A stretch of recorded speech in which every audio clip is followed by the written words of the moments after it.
WTOC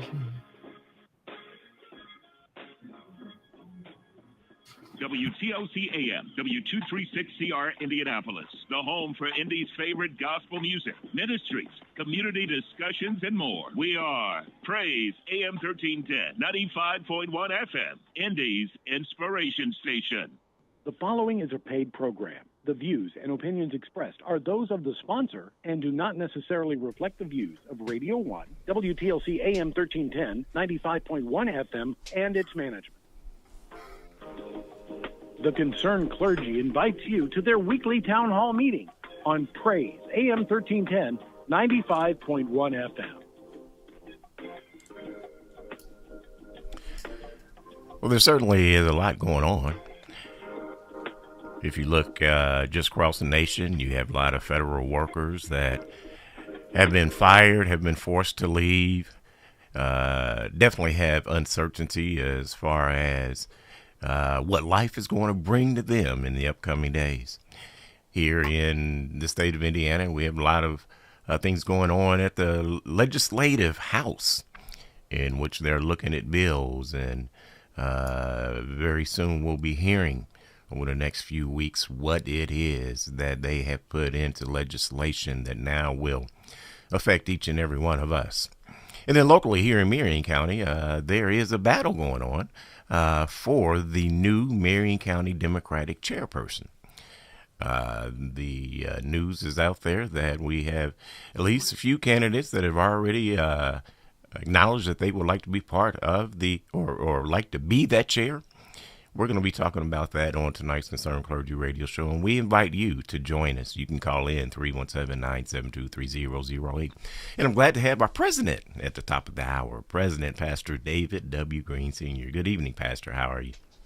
Good evening, Reverend Alexander. Glad to be able to join you on this cold Wednesday evening. It's good to be with you and the audience. Absolutely. Once again, if you'd like to be part of the conversation, you can call in 317-972-3008, or you can comment also on our Facebook feed. Pastor Green, can you go ahead and open us up in prayer, please? Dear Lord, we come before you as humble as we know how, Lord God. We come praying for our community, praying, Lord God, that you will touch hearts and minds of the leaders of our city and of our state and of our country. Lord God, we pray for all those who've been impacted by violence as well. We pray that you will touch hearts where people, Lord, will turn to you and not to guns. In Jesus' name, amen.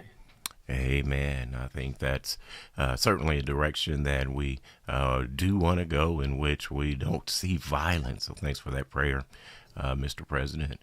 Pastor Green, we were, as I opened, was sharing a little bit about there was an incident that happened here, or pretty much in Indianapolis on the east side in Lawrence, in which it was an officer-involved incident. And it's through that incident that there's been a great outcry, if you will, from the community, wanting to know, or actually expressing, Mr. President, that they think that there was a little bit too much aggressiveness, abuse in handling this arrest.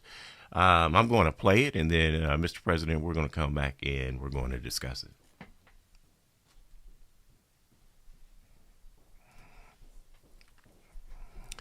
And since we are live on the radio, we won't have any there won't be any audio, but it's just a short clip.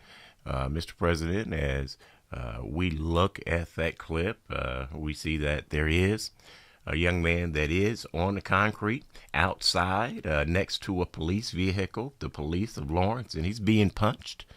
It looks like he's being punched on the right side of his face several times. And then there was, Mr. President, there it pretty much cut off there. So we had less than 30 seconds, if you will, of footage of at least what I've seen thus far. But Mr. President is really has brought the community to a place to where they're wanting answers. Well, yeah, because they're looking at it. This is a repeat of things in the past. to see a young man that's on the ground. This happened, my understanding is in front of a Walmart. So the officer's body cam is going to be important to see what that shows, in addition to what obviously another citizen recorded to put this together. But it is going to be very concerning because the young man is down, he's face down. There's two officers. One has his legs. There's another one continuing to throw punches, at his head. When they have him face down, at least one of his arms is behind him, and the officer's got his feet. The other officer is on his upper torso. So why the aggressive behavior? That you're swinging punches at his head. And I think a lot of it too is driven by, in this case, the mayor is an African-American female. And then we have a police chief that's also an African-American. And people are just expecting something different. Whether that's going to happen, I don't know.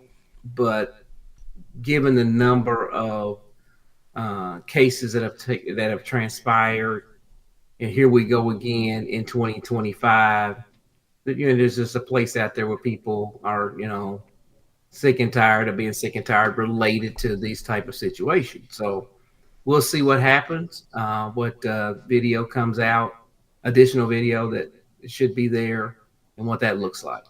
But people are definitely concerned. Certainly should be some additional angles, if you will, as well as more of a before and even after. I mean, it is such a short clip. I do think it does deserve to have more context. Now, Mr. President, has there been any comments? You mentioned the police chief and the mayor there in Lawrence. Have there been any statements, public statements, at least coming from that city? Well, I think the mayor has issued a statement saying that they're going to look into this. Obviously, you can't give an answer yet because you don't have all the data. So, but you want to, again, the mayor, the police chief, they're gonna. My advice would be, let's get on this and not try to hide it, and let the chips fall where they may. That includes officer name, if this is criminal, that it goes down that path. If it's not, explain to the community, because as you stated, a broader context, what led to this is extremely important to make sure that the community is getting an answer to it and not be left on its own. And this 30-second clip to draw those conclusions, which will happen if they don't provide a broader context and bring those videos into play. And the reality of it is, Reverend Alexander, it doesn't take months for that to happen. Now, some people choose to do that in some cases, especially if it's negative towards the police department. But the reality, this is a video, and we all know what we can do with videos, that could be downloaded and shared tomorrow if they wanted to be. I don't anticipate that happening, but it could be. And the longer they take, then it becomes, well, was it edited? Was it changed, etc.? Because people know that this is not 20 or 30 years ago. This video exists tonight as we speak. And this video from the body cams could be shared. And we had a comment in the feed that said that there was an AR rifle in the back seat of his car. However, I'm not sure if that lends itself to why, this individual found himself on the ground. We've been talking, about a long time. I mean, I realize we're talking about an AR in this case. However, we now have permitless carry in addition to being able, you're finding any laws regarding ARs are far and few in between, Mr. President. Well, yeah, I mean, that again, the video that is being shared shows him face down being hit. and possession of AR-15 does not justify that, because we are permitless carry state. So somebody could have a gun. If he never raised the gun towards the officer, you can't beat them down just because they possess a gun, regardless of what that gun is. Unfortunately, we may find ourselves in that position. We may very well just find ourselves in that position where, and I don't want to jump ahead of it, for certain, but I do think the climate now is conducive to, I'll say, less responsibility given, to officers, and them being able, to get away with these type of, instances and cases. I think we're in a climate that's conducive to that. And as you stated, that's why we really need, some transparency, openness, honesty, and, I would hope that the community accept it. If we get that, openness, transparency, honesty, then the community can accept whatever that outcome is. Exactly. I mean, that's where we need to be. I don't know the individual, so I'm not defending him and them in any situation. I'm just merely saying, okay, if the officer has somebody face down, there's two of them, and they're holding you down, while you're still punching somebody in the face, what's the issue? And we are talking about supposedly started fire lane at Walmart. So we're not like we're in a dangerous dark alley that would lend itself to, we were broad daylight here. So you're looking at that thinking, okay, we got to do better, on the surface. But if it's a broader context, it brings in some other things. But the sooner that is shared, the better off we will be. Again, you can't take forever, 6 months from now talking about, oh, this is what this video looks like. The community is going to be hesitant about that. So we need to make sure that we, wait and see those things. I think it'll go a great ways towards credibility for the mayor and the chief of police. And even with, he hit the officer first. Okay, we didn't see that in the video, but if we assume that is true, does that still justify you hitting somebody multiple times face down? Is that something that's permissible? I don't know, but I guess we're going to find that out, Reverend Alexander.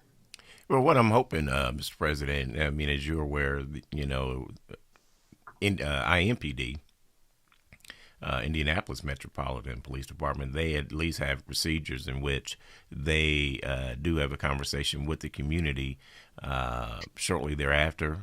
Some of these officer-involved incidents, I do believe or recollect that the Lawrence PD said that they would try to follow a model similar to that and share that as well. So I would encourage that. I would certainly encourage that and follow those same processes and protocols, so that the community can be engaged and informed. Yeah, that's extremely important, Reverend Alexander, because Lawrence, IMBD, that's a muddy line. That's 42nd Post Road could be Lawrence, but it's perceived as Indianapolis a whole bunch of times. So people don't always separate which law enforcement agency was involved. So I do think it's critical that this happens, that they follow the similar model, it gets communicated, because months from now that line will be blurred. Was it IMPD? Was it Lawrence? All we know is that Walmart over here on the east side, and that can be very, very muddy in terms of who did what and who's doing what.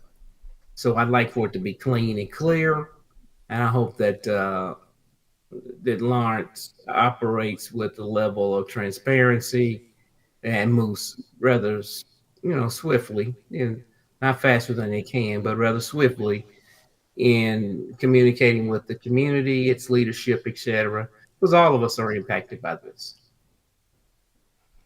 And then there's certainly a lot of information that is out in the community, and we certainly want the accurate information to be shared also. I think that is important as well. Well, we're going to be continual, to talk about that as far as, hopefully as we get information, share that information and make sure whatever statements that come from either the department or the city, that gets shared also. Or even if you find yourself, Walmart may even make a statement. You never know. But whatever, the case may be, we'll certainly, be keeping an eye on that. So, all right. So once again, keep your eyes out and your ears open for all of that, and continue, to pray for that young man, regardless of, the circumstance. He may need some medical attention, and I think it was stated there was an officer that was also injured. So we want to pray for that officer as well. Keep all of those in prayer, and all those officers that are continuing to do what they do for our community. And remember, Alexander, it's Yes. important we remember that context is key. That's why we need to know that. I mean, if a gentleman's sitting in the fire lane in Walmart, if he swung on an officer, what led to that? One, there should be body cam of that. And what led to that? How did this event encounter, what happened to take place? What was that conversation about that led to that? Because there's a difference between de-escalating something and escalating something. So I'd want to, we need to have all that context and not jump to conclusions just based on some of these acts, outside of what we've already seen. All right. We'll continue to do so. Now, Mr. President, there's also here in, well, I'll tell you what. Today, Mr. President, before I get to the Marion County stuff, today there was a town hall that was held by Congressman Carson, in which he was kind of charged, if you will, by House Speaker Hakeem Jeffries. He kind of put an edict, if you will, out to all of the Democrats in the caucus that they needed to go and have town halls in their local jurisdictions where they're elected and where they serve. So, I know I was, reaching out trying to get information on it. Just could not get, any information, and found out yesterday there was going to be something today. Today at 6 p.m. there was a Zoom meeting. From what I could tell, Mr. President, it was a quick 45-minute quote unquote town hall.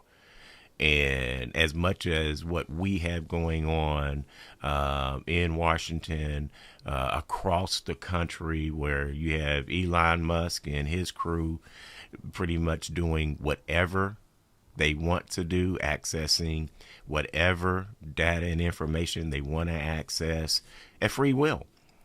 And a lot of people are concerned, and should rightly be so. You've got a lot of folks that are losing jobs.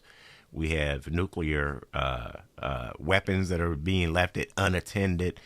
We got Social Security, Medicaid, Medicare. We have so much going on.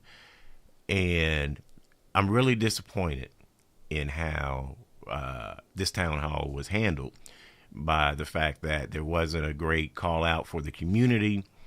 And then the fact that it lasted such a short amount of time, and we have such a great magnitude of issues that we've never dealt with before. Oh, I mean, I concur. I mean, when you look at, IRS issues, taxes are coming up, and Elon Musk wants access to all that information as well. There's a number of things in it, I'm sure, that citizens across the congressman's district were concerned about. You would think that it would have took more than 45 minutes or less to address all of those issues that people are now asking, concerned about, etc. because we don't know how any of this is going to work out with the number of people who are being fired. I mean, it's just on the news, this evening, hey, we're going to cut the Pentagon. So it's getting ready to go down. A number of employees, 8%, et cetera, and some of which are volunteers. So we know all this is happening. I'm sure people have concerns about what does this mean to me, my household, et cetera. I'm sure people are thinking about, okay, if I do my taxes, how long is it going to take to get my refund when we're reducing staffs and all that? What does that even look like? What's to be expected? So, and I'm sure some of the questions may have gone beyond his expertise, but I think it's something that Congressman needed to hear in terms of just people and their concerns that I hear. I'm not the congressman that people are concerned about that's going on from a federal level. And obviously people are disappointed behind jobs and worried about if they're going to have a job at the federal level. There's a number of people on my prayer list that every day they're wondering, am I going to have a job tomorrow? If you happen to be on the Zoom call this evening with Congressman Carson, we'd love to hear from you. Did you find that it was a valuable time spent? Did you find that you were enlightened at all? We've got a comment in our Facebook feed that says questions weren't really addressed, Mr. President, and there wasn't a plan of action. And I know I was really curious about what is the plan, or what will the plan be. And for the few minutes that I did listen in, a lot of folks were asking great questions like, am I going to have Social Security? Am I going to have, Medicaid? Just asking, asking simply, what are you doing about it? And for the congressman, what I heard was just a reiteration of what the issue was. Well, we know that. That's why we're asking the question. I didn't find anything that addressed the answer, and this is what we're doing.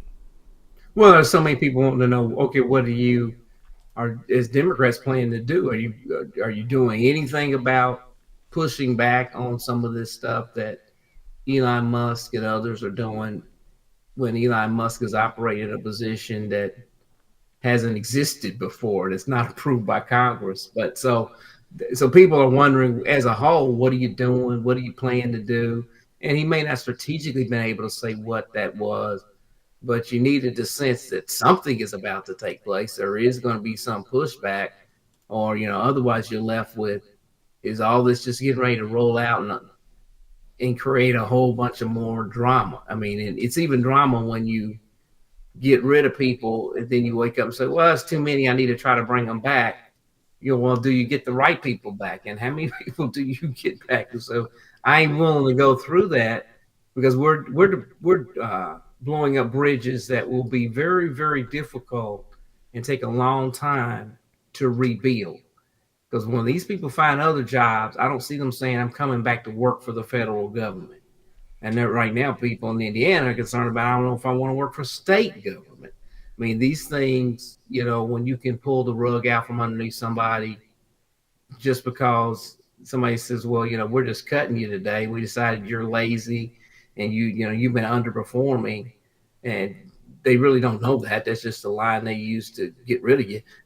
That's not, that doesn't sit well with people, and rightfully so.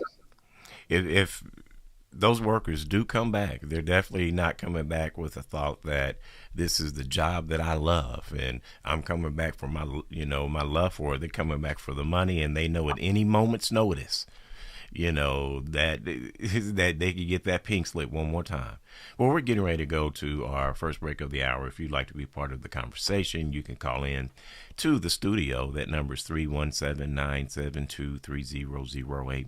Or you can also comment on our Facebook page as well, and we'll try to share those comments also. So once again, feel free to call in 317-972-3008. You're listening to the Concerned Clergy Radio Show on Praise AM 1310, 95.1 FM, Indy's Inspiration Station.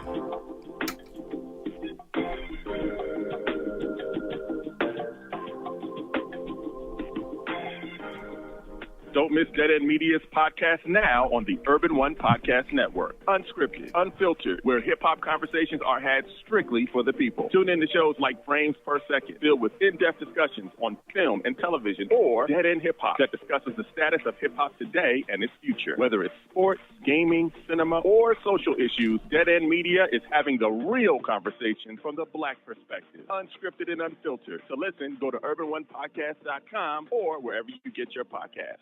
Wednesdays on TV One. All my love scattered everywhere. Desire. When he looked at me, I just melted. Dreams so sweet turned into a nightmare. Betrayal. I didn't suspect that he was a straight-out killer demon. I knew I was in trouble. And murder. That's the price to pay, just for one man. For My Man. All new tonight at 9 on TV One. Now's your chance. Tackle those bigger projects with an 11% rebate on everything at Menards.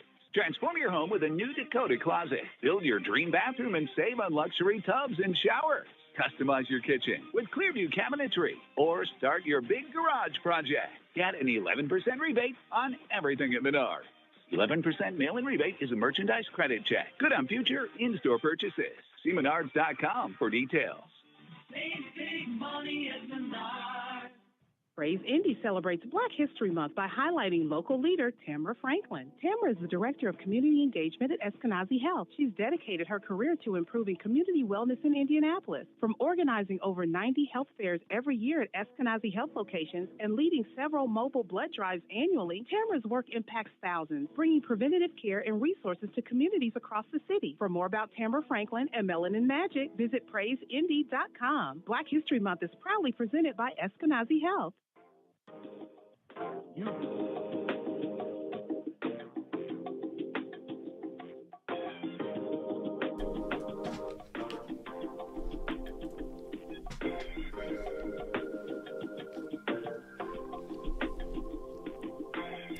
Welcome back to the Concerned Clergy Radio Show. I'm Reverend Tony Alexander, and I'm joined by the president of the Concerned Clergy, President Pastor David W. Green Sr., and we've just been talking about a couple of issues on tonight, and we invite you to be part of the conversation by calling in. That number's 317-972-3008.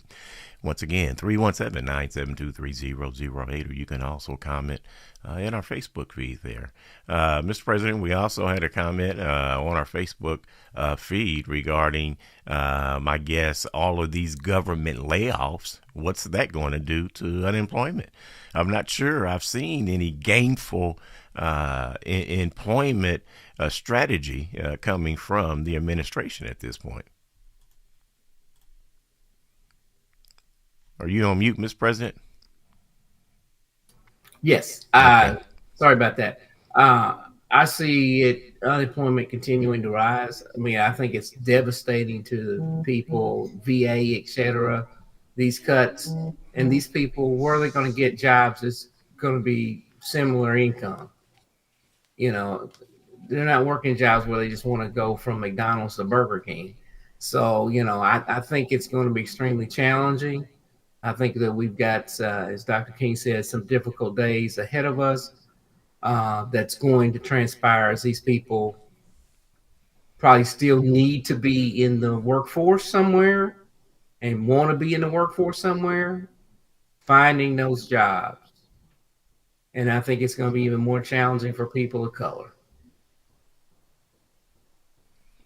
to find an equal salary, a similar salary.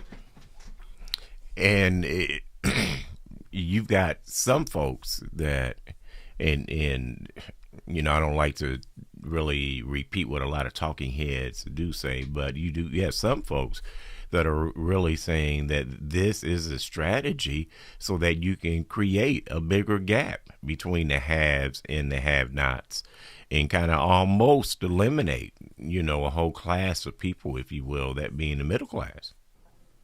Oh, yeah. I mean, I see it taking a major hit. I mean, those people most likely had car payments and mortgages they were paying, and to wake up and be like, well, I ain't got a job. Well, the bill is going to keep coming. The paycheck is no longer coming, but the bill is still coming.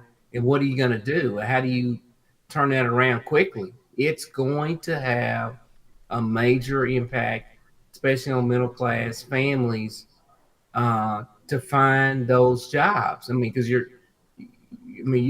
we're cutting thousands of jobs. Where are these people going to? And there's little relief. Say for instance, you've got someone, and this is happening and will continue to happen. You've got folks that are already stretched thin, they're living on credit cards. And then we have an administration that says we're going to do away with, consumer protections. So now they can raise your interest rates. They can, charge you all kind of fees to compound on your struggle that you're already enduring. There's nothing there for the citizen. And if nothing else, we're getting ready to find ourselves where we're getting ready to be, there's going to be a fee for this, high interest for that. It's going to be tough. It's going to be tough for the average citizen. It's going to be real hard. I mean, Elon Musk set up his own credit card thing. I mean, is he going to be pushing people to come to him? I mean, all of that has issues in it, in my opinion. Conflicts of interest, huge. And you're going to be pushing people in a direction. How do you survive? Will there be a few that survive? Yeah, but not the thousands. Not the thousands that are being let go. They're just going to be cut. And these cuts are being vicious. They're mean-spirited. And they're happening. I mean, every week they're happening. And, that point right there, I mean, daily, minute by minute, you wake up anytime in the morning, we hear about some executive order. And Mr. President, that's why, when I really go back to this town hall that our congressman held on today, it's even more disappointing. The people that are here, need to hear more from their congressman. They need to hear more from someone that can tell them, here's what we're doing, here's what you don't have to tell everything, but you've got to do more, because I heard a little bit, not only of just reiterating, here's what the issues are, here's the problem. Also, it's like, well, we've got the courts and just relax, and we've got something up our sleeve, we just can't tell you. No, we need somebody to be banging their fists on the table saying this is what we're going to do, and we don't, and at least somebody get in Elon Musk's face and stop him from going in some door. At least once. Yeah, I mean, you need that, and anything you would want the community to do. I mean, you need to, that needs to happen. Otherwise, the community doesn't know where to point its frustration, anger, questions at. Is it just you, Congressman, or is it other places? Because we do have a Senator Todd Young, right here in Indiana. It covers most of Indianapolis. Is he somebody we should be talking to as well? I mean, you need some direction in this, as though we plan to push back on it. And what does that look like? And I'm sure there's some things that all of us as citizens can do to help with that. Just sitting around waiting for the train to run over you doesn't seem like a wise idea. It's kind of like what we're being asked to do, though. I mean, when you really look at it, what's and what I don't understand, that our legislators, especially the Democrat caucus, what they don't understand is every single day, we're listening to, all these right-wing people that are spewing all this misinformation, disinformation. They're doing it 24/7, every single day. And there's no counter to that. There's nothing other than folks going on, some maybe mainstream media and not understanding. And here's what really is not understanding. They're not going to win this going with mainstream media.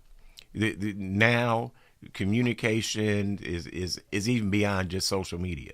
You have all these folks that are influencers, have these big old platforms.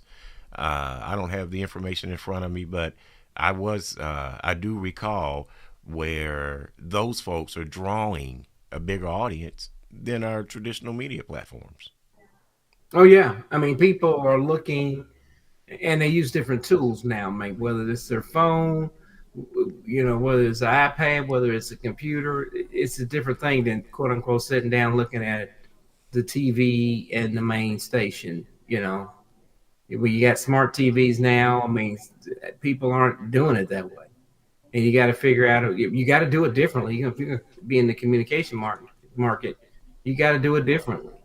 The mainstream media is just a piece of it, but it can't be your sole focus. And certainly the younger folks aren't, watching ABC, NBC, they're not watching any of that right now. Well, if you'd like to be part of the conversation, you can call into the station. That number is 317-972-3008. We were talking about strategies just a few minutes ago. We're going to get down to the local level, and we're going to talk about even more strategy when it comes to the Democratic Party here in Marion County. Once again, if you'd like to be part of the conversation, feel free to call in 317-972-3008.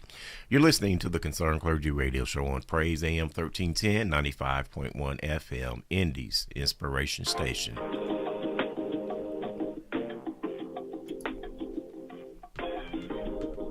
If we are truly the racing capital of the world, we want our audience to be more reflective of the world around us. And Radio One has been a great partner in helping us do that. How can a partnership with Praise Indy serve your business? I'm Michael Kaltenmark, Senior Director of Marketing for the Indianapolis Motor Speedway and proud partner and client of Radio One. Diversity. Radio One's diverse reach not only allows us to get our message in front of a diverse audience, but then also gets those folks interested as we look to invite more diverse audiences to the track to join us, to let them know that the Speedway is open to them and that they're welcome there. And they've been a strategic partner in helping us achieve that goal. Deliver your message to the audience that matters. We've been able to attract an even larger audience and fill the Speedway with more people because of our partnership with Radio One. Text business to 71007 to take your advertising to the next level. Radio One's right there with us in the trenches. Get results with Praise Indy. Quality care, remarkable people. Eskenazi Health is looking for dedicated professionals who have a passion for their community. Named as one of the best employers in the state by Forbes magazine, and the #1 health system in Indiana for community benefit by the Lown Institute. Eskenazi Health provides excellent benefits, competitive pay, and unwavering leadership support. Learn how a career at Eskenazi Health can benefit you by visiting eskenazihealth.edu/careers. You see them coming in your rearview mirror. Big trucks can cause big wrecks on our Indiana roads. I'm Attorney Darrell Isaac, the Hammer. We're here to stop these big trucks and their big insurance company. If you've been injured by a dump truck, delivery truck, concrete truck, or any kind of big truck, we'll fight to get you every dollar you deserve. Click and get help quick at WeWin.com. That's WeWin.com. It's the biggest savings event of the year. Menards 11% rebate sale is here. Save big money on everything you need for any project. We've got something for everyone. Homeowners, contractors, DIYers, the kids, and even grandma. Get an 11% rebate on everything at Menards. Save big money at Menards. 11% mail-in rebate is a merchandise credit check. Good on future in-store purchases. See Menards.com for details. The IRS finally caught up with Louie. I hadn't paid my taxes in 8 years. I owed the IRS a lot of money. Louie was in deep trouble. We're going to take your house, put a lien on your bank account, garnish your pay. They don't care. They're going to take your paycheck. Louie found out about Optima Tax Relief, the leading tax resolution firm. A+ rated by the Better Business Bureau, they've resolved over $1 billion for their clients. Optima Tax, they help me. They calm me down. They make me feel comfortable, and I trust them. Louie has a lot to be thankful for. I don't owe the IRS anymore, and I'm able to live a comfortable life, a lot better life. It was because of Optima Tax. For tax help you can trust, call Optima now for a free consultation. Take it from Louie. If you owe the IRS Don't go it alone. Give Optima Tax a call. They can help you. Call 800-685-5688. 800-685-5688. 800-685-5688. Optima Tax Relief. Testimonial from an actual client. Some restrictions apply. For complete details, please visit OptimaTaxRelief.com. Bringing fresh produce and grocery staples directly to your neighborhood, the mobile community grocery store fills the gap where traditional stores are absent. Find us tomorrow at Pangea Vineyards, Three Fountains, and Amber Woods. Experience convenient shopping right at your doorstep.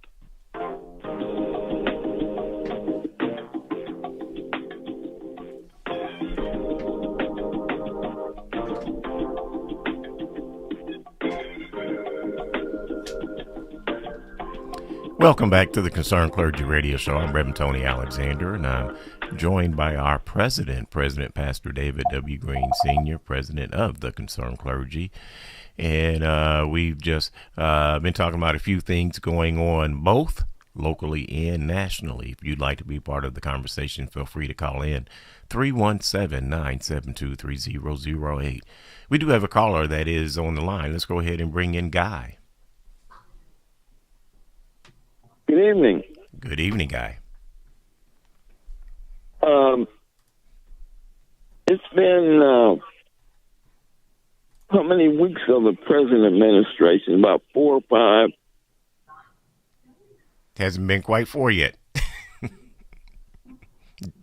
Just how many planes have crashed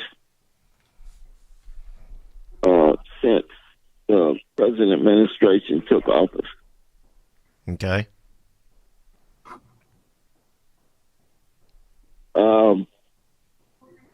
Do you think this is a signal? Somebody trying to tell us something? Who's that somebody, Guy? Well, must be supernatural. Okay. All right. In my opinion, because we haven't had any plane crashes until recently, that I'm aware of. It seems like it's very unusual that we've had 4 plane crashes in 4 weeks or so since the present administration took office. All right. And the other thing I wanted to say is, in light of what is happening, what are we going to do about it? Do you have any ideas? All right. Well, that's what we were hoping that our congressman could have assisted us with on tonight's town hall. Exactly what are we going to do about it? Because it's going to be difficult for the people to do anything if you don't have that leadership in place. But thank you for your phone call. Before I go, though, back in the day, I don't know if you're aware, but we used to have what they call monster meetings in the black community when things were much worse for us than they are today. And they would bring in nationally known speakers of renown to speak. They used to have it at what was then the Senate Avenue YMCA. And they would bring in people like Booker T. Washington, national leaders. I don't know if you ever watched the program The View on television, but today they had Sister Jasmine Crockett, who was a representative from Texas. Hey, Guy, we're going to have to let you go because you start breaking up on us. But thanks for listening and thanks for calling. I appreciate it. He actually had a few comments there, or as well as questions. Mr. President, you want to address any of those?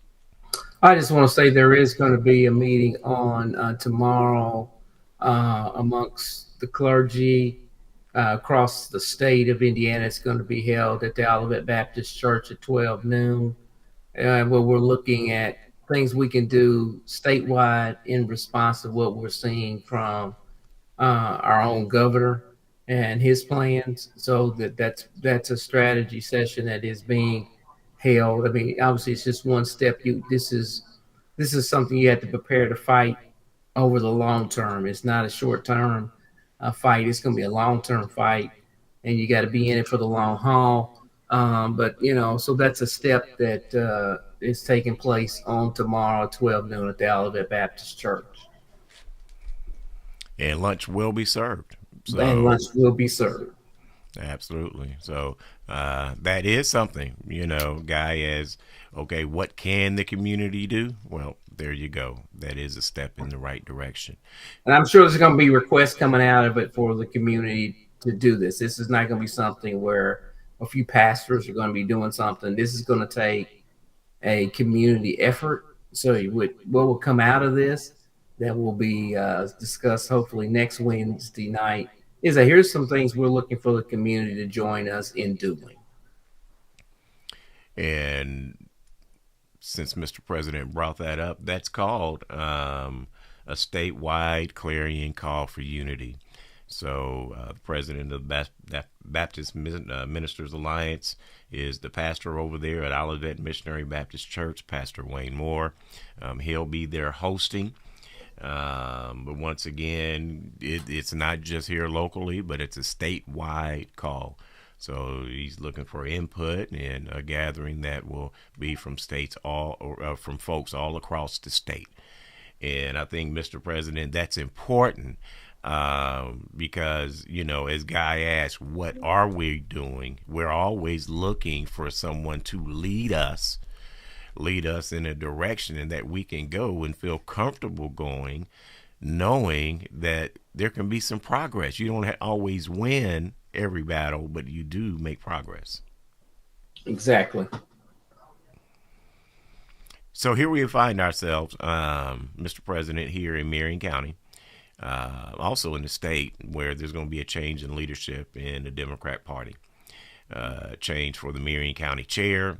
And as of now, I know we've got 3 ladies that have thrown their name in the hat. You have current chair, Ms. Mila Eldridge, saying stick with Mila. And then you also have Pike Township trustee Annette Johnson. And you also have Dana Black, who has also thrown her name in the hat as well. You got 3 individuals.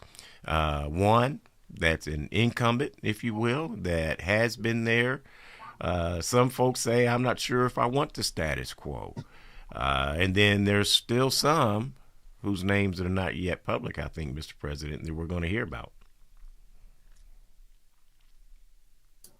Oh, yeah. I mean, it's in my opinion, I said this before Ms. Eldridge took the position. We need somebody who focuses on this, who's not an elected official. And I still believe that wholeheartedly in terms of what lies ahead for the party, in terms of quote unquote getting turnout, etc.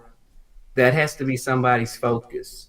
It can't be, I got this other job or 2 other jobs in some of these situations and still do this and do this well. Something is not going to get done well.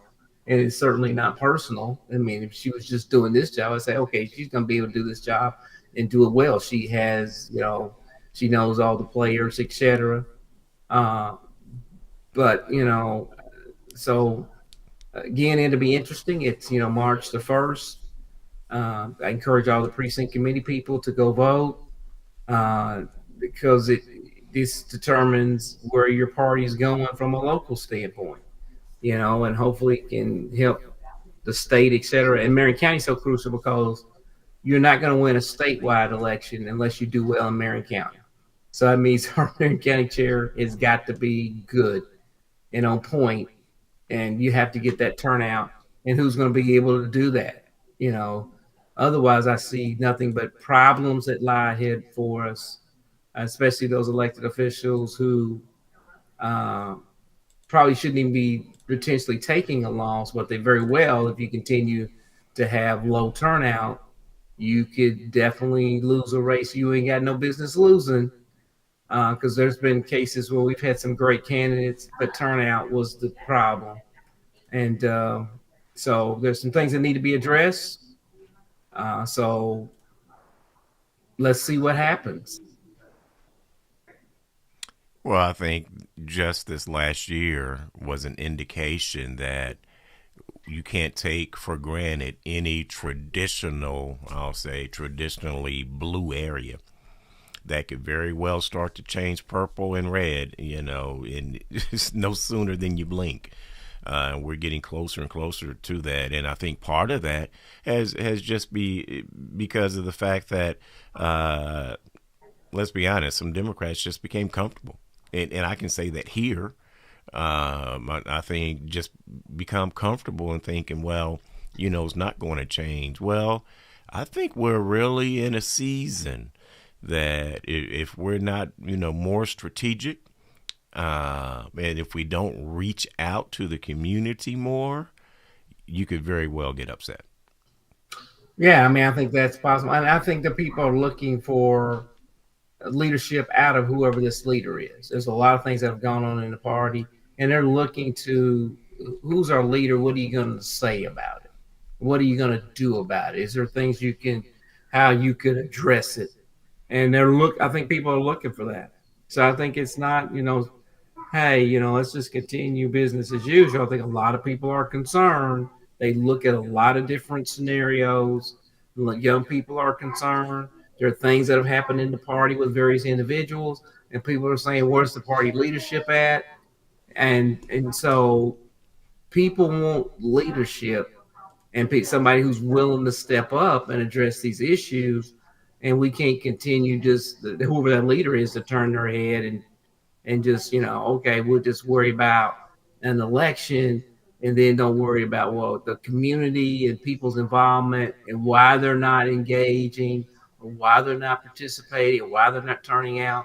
You got to address that stuff. And a lot of it comes from issues within the party that you don't hear from the party chair on, that people look to thinking, well, the party chair should be weighing in on this to whoever's at the top. So it'd be interesting to hear their strategies, their approaches. And if any of them are listening, I encourage you to reach out to Reverend Alexander if you want to come on the Concerned Clergy radio program and say, hey, here's why I'm running. This is what I would do. Here's my strategy to improve things. I think the community needs to hear that. And with them space to do that. Well, the community, and if you haven't noticed by now, those of you that are listening, I'm sure you feel it, but for our legislator, the community is really looking for someone that's going to fight for the community. I mean, the community just, it looks like every time you turn around, you're just getting beat down and it's getting worse and worse and worse. And there's really nobody even standing for you. Nobody even, screaming to the top of their lungs for you. We're not even getting that. Throughout all of this, Mr. President, I'm not sure I've seen Congressman Carson, at all through everything that's gone on over the last 4 weeks. And then he has a short meeting today. We need a chair here in Marion County that's going to say, well, in lieu of our congressman, I'm going to be vocal. I'm going to make sure that I've got the bullhorn. We're letting folks know what's going on. And be letting the congressman know. I mean, I think that person has to help hold all of our local Democrats accountable and working together, going the same direction. And that has to happen. That needs to happen for the good of, quote unquote, the community and the things that are taking place, and help, guide that corporate strategy. I mean, even with anything that this meeting on tomorrow takes place, in the end, we still need to be working with a party chairman that's in lockstep, right? I mean, this is not to replace whoever the county chairman is, who's willing to work with that group of pastors. I mean, even though you're Marion County, there'll be Marion County pastors there, so we can work collectively, collaboratively across the whole state. That's how we're going to drive change. We're not going to get there with, I got a few friends and that's it. We don't care about anybody else. That's gone on for far too long. That won't work. That's ultimately going to, be a losing strategy. We got to figure out, how do we work collaboratively together to say, hey, now we may not agree on everything, but we agree on one thing. We got winning on our mind. And to have winning on our mind, we need to do these things together. And it can't be like, okay, really, I ain't talking to you. Only thing I need you to do is go vote for so-and-so on a given day that you have no input into or anything. Just go vote for them because somebody said go vote for them. That ain't going to work. They ain't come from the community. They ain't been talking to the community.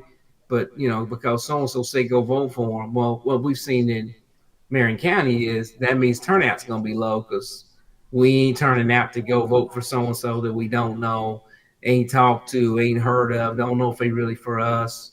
That to me, that equals, and it's been a part of low voter turnout. Who's willing to pick up the phone and say, let's help build some bridges, mend some bridges, and work together? That is going to be paramount and key. A refusal to do that, I think it makes for a challenge down the road. Well, as Pastor Green said, if you'd like to share your platform, one of you candidates out there for the Marion County Democratic Chair, feel free to contact us, and we will make sure that we get a spot for you to share just that. Now, Mr. President, one more time before we hang up our call on tonight, tomorrow, 12 noon, once again, give a call out, tell folks why they need to be at Olivet Church tomorrow. Well, we know that our own governor has done some things in this DEI space in terms of education, in terms of housing and the homeless, and we need to be responding to that. We can't just say, okay, we'll just let that go and accept it. There has to be, hey, we need to send the message to at least begin to slow the train down. Even if we don't change it, we need to at least slow it down, because all these things, everything that passed this year is going to be even worse next year when they add to it, because that's what they're going to do. So you got to be like, okay, we got to communicate a message. We can't demonstrate like, well, since you just got rid of DEI, it's okay, and we'll just roll along with that and do business as usual. Now, you can't take down everything because it's an elephant, but you got to be strategic and begin to address some things. And we have leaders from across the state that are coming together tomorrow who understand that's our conversation and appear to be very interested in doing that, so that there might be events going on in Gary, in Indianapolis, in Terre Haute, in Fort Wayne, in South Bend, like never before, led by African Americans. And obviously this is not done in a vacuum with one or two people. This is going to be a collaborative effort that has a number of individuals involved in it, but clearly sending the message to our governor, who is embracing a number of things that's coming from Pennsylvania Avenue from the White House. I mean, just today he said, hey, yeah, I got no problem with if the president gets rid of the Department of Education. And he acts as though that won't be an issue in Indiana if he loses that money. But we're over here on one side trying to, take out IPS or defund it or underfund it or have it give away resources. But you're willing to say, oh, yeah, we don't need the federal dollars coming from Washington if he gets the president eliminates the Department of Education. I mean, he says, well, let them get their act together up there and willing to be a part of that. Well, that's not going to prove beneficial to Black children, et cetera, and Black teachers in terms of education. So how you support that, I think we have to begin to respond to some of that stuff. All right. Well, thank you, Mr. President. Once again, 4141 North High School Road, tomorrow, 12 noon, Olivet Missionary Baptist Church. Well, thanks, everyone, for listening in on tonight, and we will see you on next week. Be blessed. You've been listening to the weekly town hall meeting, brought to you by the Concerned Clergy, in cooperation with Praise, AM 1310, 95.1 FM. The views and opinions expressed on the town hall meeting are not necessarily the views of Praise AM 1310, 95.1 FM, Radio 1, or its management.